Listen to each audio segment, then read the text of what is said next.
అమరావతిలో అత్యంత ప్రధానమైన సమస్య రోడ్లు. అమరావతిని ఎన్హెచ్తో కలిపే దానికోసం నిర్మాణం చేపట్టిన సీడ్ యాక్సెస్ రోడ్డు పనులు 2017లో ప్రారంభమైన 2026 నాటికి కూడా కొలిక్కి రాలేదు.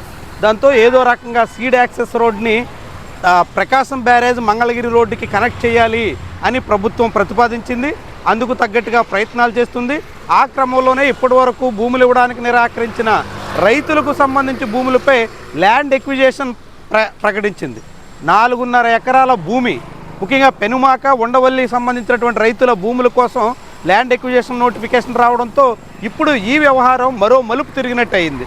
ఆ 4.5 ఎకరాల భూమి సిఆర్డీఏ చేతుల్లోకి వస్తే సీడ్ యాక్సెస్ రోడ్డు ముందుకు జరుగుతుంది.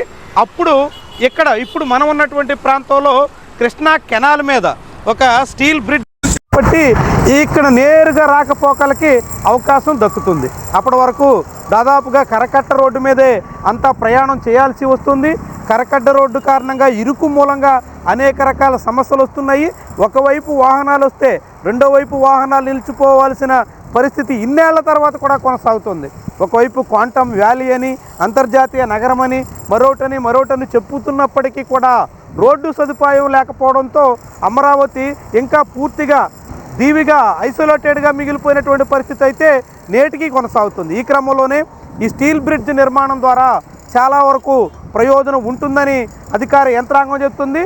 ఫిబ్రవరి నాటికే దీన్ని అందుబాటులో తీసుకొస్తామని మంత్రి నారాయణ నిన్న ప్రకటించారు. దాంతో ఇప్పుడు మనం చూస్తున్నటువంటి నిర్మాణ పనులు వేగవంతంగా చేస్తున్నట్టుగా అధికార యంత్రాంగం చెప్తుంది. సిఆర్డీఏ ఆధ్వర్యంలో కాంట్రాక్ట్ సంస్థ ఇక్కడ నిర్మాణ పనుల్ని వేగంగా పూర్తి చేసి సీడ్ యాక్సెస్ రోడ్డుని వీలైనంత వేగంగా కనెక్ట్ చేయాలి అనే ఆలోచనతో ఉంది. ఈ స్టీల్ బ్రిడ్జ్ నిర్మాణం, సీడ్ యాక్సెస్ రోడ్డు భూములు అందుబాటులోకి వస్తే దాని కనెక్షను అంతా పూర్తయితే నేరుగా కరకట్ట రోడ్డు అవసరం లేకుండా ప్రకాశం బ్యారేజ్ దాటిన తర్వాత ఈ స్టీల్ బ్రిడ్జ్ మీదుగా అమరావతిలో ప్రవేశించే అవకాశం వస్తుంది. నేరుగా అటు హైకోర్టుకి వెళ్ళాలన్నా, సచివాలయం, ఇతర ఏ పని మీద తిరగాలన్నా చాలా సునాయాసంగా రాకపోకలకి అవకాశం దక్కుతుంది. దాదాపుగా 12 లైన్ల పైగా ఉన్నటువంటి రోడ్డుని సీడ్ యాక్సెస్గా నిర్మించినప్పటికీ అది వెంకటాయపాలెం వద్ద దాదాపుగా 2019లోనే నిలిచిపోయింది. ఆ తర్వాత కొంత మంతెన సత్యనారాయణరాజు ఆశ్రమం దాటి కొద్దిమేర నిర్మాణం సాగినప్పటికీ పూర్తిగా యాక్సెస్కి అయితే అవకాశం దక్కలేదు. ఇప్పుడు ఆ యాక్సెస్ దక్కితే విజయవాడ నుంచి అమరావతి వైపు వెళ్ళాలన్నా, అమరావతి నుంచి విజయవాడ రావాలన్నా కాసింత సులువుగా సునాయాసంగా ప్రయాణాలు చేసేదానికి అవకాశం వస్తుంది. అందుకు తగ్గట్టుగానే ఫిబ్రవరిలోగా ఈ స్టీల్ బ్రిడ్జ్ నిర్మాణ పనులు పూర్తి చేయాలని ప్రభుత్వం భావిస్తోంది. సిఆర్డీఏ ఆధ్వర్యంలో నిర్మాణ పనులు వేగంగా సాగుతున్నాయి.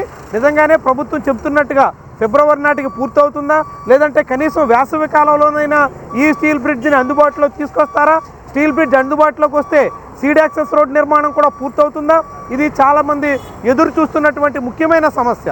రైతులు చాలా కాలంగా అమరావతి అట్టాభివృద్ధి అవుద్ది అని చెప్తున్నప్పటికి కూడా కనీసం రోడ్డు కూడా అందుబాటులో తీసుకురాలేదు అనేటువంటి ఆరోపణ చేస్తున్నారు. దాంతో సీడ్ యాక్సెస్ రోడ్డు నిర్మాణానికి సంబంధించినటువంటి పెండింగ్లో ఉన్న 4.5 ఎకరాల భూమి కోసం ల్యాండ్ పూలింగ్లో భూములు ఇవ్వడానికి రైతులు నిరాకరించారు. కాబట్టి ఇప్పుడు ల్యాండ్ ఎక్విజిషన్ నోటిఫికేషన్ వచ్చింది.